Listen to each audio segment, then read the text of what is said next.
ஆண்டவராகிய இயேசு கிறிஸ்துவின் இனிய நாமத்தில் உங்கள் அனைவருக்கும் வாழ்த்துதலையும் வணக்கத்தையும் தெரிவித்துக் கொள்கிறேன். இந்த நாளிலும் வேதாகம தேர்ந்துளிகள் என்ற பகுதியிலே நாம் சிந்திக்க இருக்கின்ற பகுதி 5 நிறைவுகள்.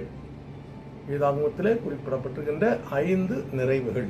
முதலாவது இருதயத்தின் நிறைவு. இது மத்தேயு 12வது அதிகாரம் 34வது வசனம். இரண்டாவது சந்தோஷத்தின் நிறைவு.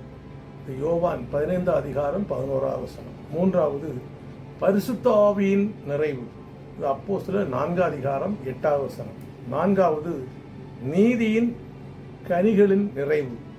பிலிப்பியர் 1வது அதிகாரம் 10வது வசனம். ஐந்தாவது கிரியைகளின் நிறைவு.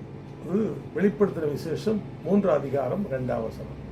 பரிசுத்த வேதாகமத்தில் குறிக்கப்பட்டிருக்கின்ற இந்த 5 நிறைவுகளையும் பற்றி வேதத்தில் உள்ள வசனங்களை வாசித்து தியானித்து கடவுள் அருள்கின்ற இந்த 5 நிறைவுகளையும் பெற்று மகிழ்வுடன் வாழ ஆண்டவரை பிரார்த்திக்கிறேன். இந்த ஆசீர்வாதங்களை பெற்றுக் கொள்ளுங்கள். ஆமென்.